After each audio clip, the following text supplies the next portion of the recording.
আর একটা সকালে শুভেচ্ছা রইল সবাইকে। তো চলো আজকে তোমাদেরকে আমি কিছু জিনিস দেখাবো বা বলবো।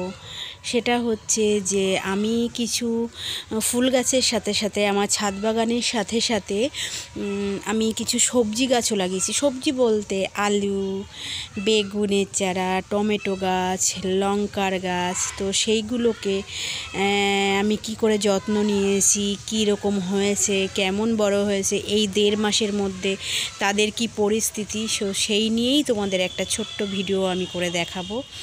তো চলো তাদেরকে দেখাই। এই দেখো বন্ধুরা, তো আমার এইখানে নিচে কল, যেখানে আমি সব কাজকর্ম করি, এর পাশ থেকে কিছুটা জায়গা ফাঁকা ছিল বলে তো আমি ভাবলাম চলো এখানে এই জায়গাটা ফাঁকা না রেখে কিছুটা কাজে লাগানো যাক। তো যখন আমি ওই চারাগুলো, ফুল গাছগুলো কিনেছিলাম, তার সাথে সাথে কিছু টমেটোর চারা ও বেগুনের চারাও কিনেছিলাম।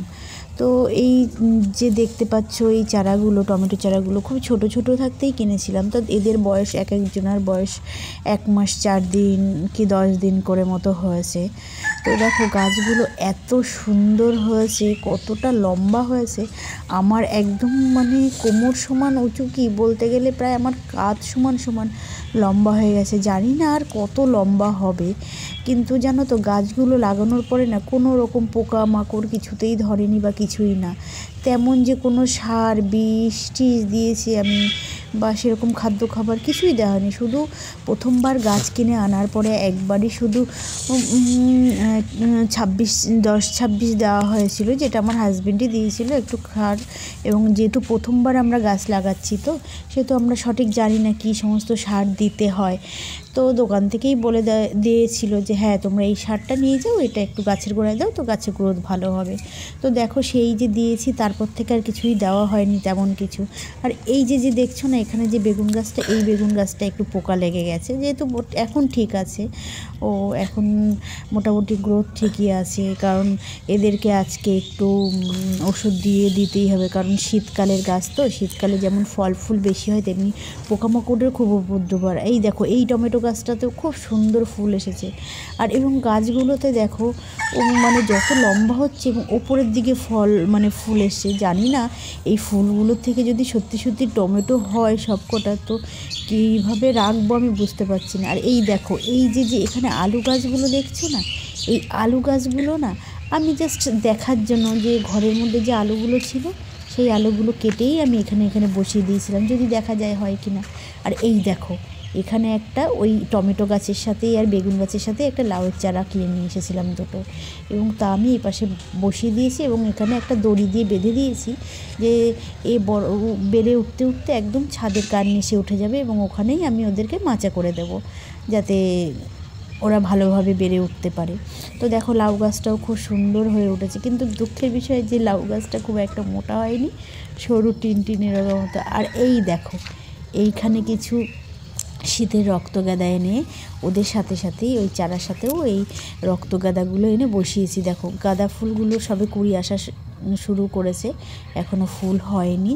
আর দেখো গাছগুলো কত সুন্দর ঝাঁকড়া হয়েছে, উঠে এসেছে। জানি না এতে কত ফুল হবে। হ্যাঁ, আর ফুল হলেই তো ভালো, পুজো দিতে খুবই সুবিধা হবে আমার, যেহেতু শীতে একটু ফুলের সমস্যাই হয়। হ্যাঁ, যেহেতু ফুল পায় না। আর এই দেখো এই ফুল গাছগুলোর গোড়াতেও আমি আলু কেটে কেটে রাখা হয়েছিল। আমার বাড়িতে যে সময় অনুষ্ঠান হয়েছিল সেই সময় কিছু আলু বেঁচে গেছিলো এবং সেখান থেকে গাছ বেরিয়ে গেছিলো, সেই আলু কেটেই আমি টুকরো টুকরো করে বসিয়ে দিয়েছিলাম। দেখো এই পাশেও কিছু বসিয়েছি। হ্যাঁ, আর এই দেখো এখানে কিছু লঙ্কার চারাও আমি বসিয়েছি মোটামুটি। আর এইখানে একটা বেল মোটামুটি এই চারাগুলোরই সবারই প্রত্যেকটার বয়স 1 মাস থেকে 1.5 মাস হয়ে গেছে। তো চলো আমি আলু গাছগুলোর গোড়ায় একটু মাটি উঁচু করে দিয়ে দেখলাম, দেখা যাক। আমার বর বলেছে না কি গাছে আলু সেরকম একটা ভালো বড় হবে না, তবু আমি চেষ্টা করছি যদি আলুগুলো বেশ একটু হয়, দেখবো কেমন হয়। এই বছর হলে সামনের বার প্রিপারেশন নিয়েই ভালোভাবেই আগের থেকে লাগাবো। তো চলো এই হচ্ছে আমার নিচে সবজি বাগান, আমি এইটুকুই লাগিয়েছি। সবজি বাগান বলা ভুল, সবজির গাছ লাগিয়েছি। চলো ছাদে দেখাই তোমাদেরকে। সে প্রথম ভিডিওতে দেখিয়েছিলাম যে আমি ছাদের এক কোনায় কিছু মশারি নেট দিয়ে লঙ্কা চারা ঢেকে রেখেছিলাম। অ্যাকচুয়ালি এগুলো লঙ্কা চারা না, এগুলো ক্যাপসিকাম গাছ। এই ক্যাপসিকাম গাছের এরকম পাত্র দেখছো যে তোমরা ভাবছো যে মা এখানে কেন লাগিয়েছে। অ্যাকচুয়ালি কী বলো তো, আমি না প্রথমে বুঝে উঠতে পারিনি। বাড়িতে একটা ক্যাপসিকাম ছিল, আধা পাকা ক্যাপসিকাম, সেইগুলো দানা নিয়েই না আমি এক জায়গায় বসিয়ে দিয়েছিলাম, যদি হয় কৌতূহলবশত, যদি হয় দেখি কি হয়। মানে সত্যি সত্যি জানো না তো, সেই চারার থেকে গাছ বেরিয়ে গেছিলো এবং আমি ভাবলাম আদেও হবে কি না হবে তার ঠিক নেই, চলো বসিয়েই দেওয়া যাক। তো গাছগুলো তুলে ভাঙা টব, জলের বোতলে আমি কেটে সেগুলোতে একটু মাটি দিয়ে বসিয়ে দিয়েছিলাম। আর দেখো সত্যি সত্যি কী সুন্দর সুন্দর ক্যাপসিকাম হয়েছে। কিন্তু দুঃখের বিষয় কি জানো তো, যেই না ক্যাপসিকাম ধরছে আর অমনি বুলবুল পাখিতে এসে ক্যাপসিকামগুলো ঠুকরে ঠুকরে খেয়ে নিচ্ছে। যার জন্য এই বুলবুল পাখির ভয়তেই আমি এদেরকে মশারির নিচে ঢেকে রেখেছি। হ্যাঁ, তো এইবার দেখলাম যখন এইভাবে যখন ক্যাপসিকাম আমি নিজেই বাড়িতে চারা তৈরি করে লাগিয়ে নিচ্ছি এবং তাতে এত সুন্দর ফলন আসছে, তো নেক্সট বছর থেকে আমিও এইভাবেই বাজার থেকে ক্যাপসিকাম এনে এবং চারা এর দানার থেকে চারা তৈরি করে এবং সুন্দর বড় বড় টবেই আমি ভাবছি লাগিয়ে দেবো। তোমরাও কিন্তু করে দেখতে পারো বন্ধুরা, কোনো বেশি সেরকম পরিচর্যা করতে হয় না এদের, একটু ঠিকঠাক জল, একদম মাঝে মধ্যে একটু এদের খোল পচা মানে খোলের জল দিলেই ভালো হয়। আমি দেখাবো যে আমি আমাদের গাছে কি কীটনাশক দিই। তো দেখো এই যে আমার হাতে দেখতে পাচ্ছ যে এটা কি প্রোবিট না কি যাই হোক আমি এটা বলতে পারছি না, বুঝতে পারছিলাম না। তো সেহেতু এই বিষটা হচ্ছে আমাকে দোকান থেকে বলা হয়েছিল, যেখানে দুটো কৌটো দিয়েছিল, একটা লিকুইড আর একটা গুঁড়ো গুঁড়ো দানা দানা ওষুধ। তো যেহেতু আমি ছোটো বোতলে স্প্রে করব, তো সেহেতু একটার লিকুইড নেব 1 লিটার জলে 5 ফোঁটা এবং দানা নেব একটুখানি মতো দিয়ে বেশ ভালো করে জলে গুলে নেব, নিয়ে সেটাকে স্প্রে করব। তো কি হয় কি জানো তো, যেহেতু আমি নতুন ছাদ বাগানি, মানে আমি নতুন ছাদে গাছ লাগিয়েছি, তো সেহেতু আমি জানি হয়তো অনেক কিছুই দেওয়া যায় বা অনেক কিছুই অ্যাপ্লাই করা যায়, কিন্তু যেহেতু প্রথম তো সেহেতু সেই রিস্কটা আমি নিতে চাইলাম না। সেহেতু আমি কারোর পরামর্শ নিয়েই আমি, এবং যারা ভালো জানে বা বুঝে তাদের কাছ থেকে পরামর্শ নিয়েই আমি গাছগুলোকে কীটনাশক দিচ্ছি। কারণ শীতকালে জানো তো, যেমন ফল ফুল দেয় তেমনি গাছে কীটনাশক বা মশা মাছি বা যাই বলো না কেন, ফাঙ্গিসাইড খুবই এই সময়টায় আক্রমণটাও খুব বেশি করে। তো সেহেতু আমি নিজের মতামতটা নাই করেই অন্যদের পরামর্শ নিয়েই আমি গাছগুলোকে ওষুধ দিতে শুরু করলাম। তো চলো আমি কিভাবে কি দিচ্ছি সেটা তো তোমাদেরকে দেখিয়েই দিলাম। তো একটা কথা কি জানো তো, যারা নতুন গাছ লাগাচ্ছ বা যারা নতুন গাছ লাগাতে চাও, বা ধরো যারা গাছ অনেকেই আছে যারা ছাদ বাগানিতে ভালো অভিজ্ঞতা সম্পন্ন, আমি মনে করি নিজের থেকে কোনো কিছু অ্যাপ্লাই করার আগে থেকে কারোর কাছ থেকে পরামর্শ নিয়ে সেই সমস্ত কাজগুলো করা ভালো। কারণ দেখো গাছগুলো অনেক কষ্ট করে মানুষ অনেক শখ করে গাছগুলো লাগায়। তো যদি আমাদের সামান্য একটু ভুলের কারণে যদি গাছগুলোর কোনো ক্ষতি হয়ে যায় না, তো সব থেকে বড় আমাদেরই কিন্তু কষ্টটা লাগবে। তো সেহেতু কোনো রিস্ক না নেওয়াই ভালো।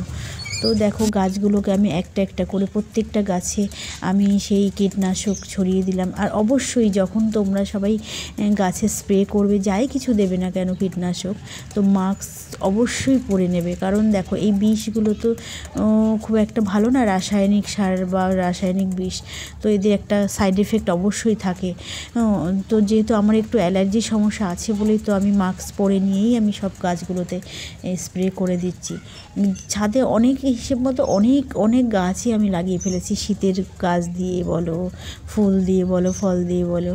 তো তাদেরকে একটা একটা করে স্প্রে করতে, যেহেতু হাতে এরকম স্প্রে দিয়ে আমি স্প্রে করছি, হ্যাঁ, তো একটু সময় লাগছে।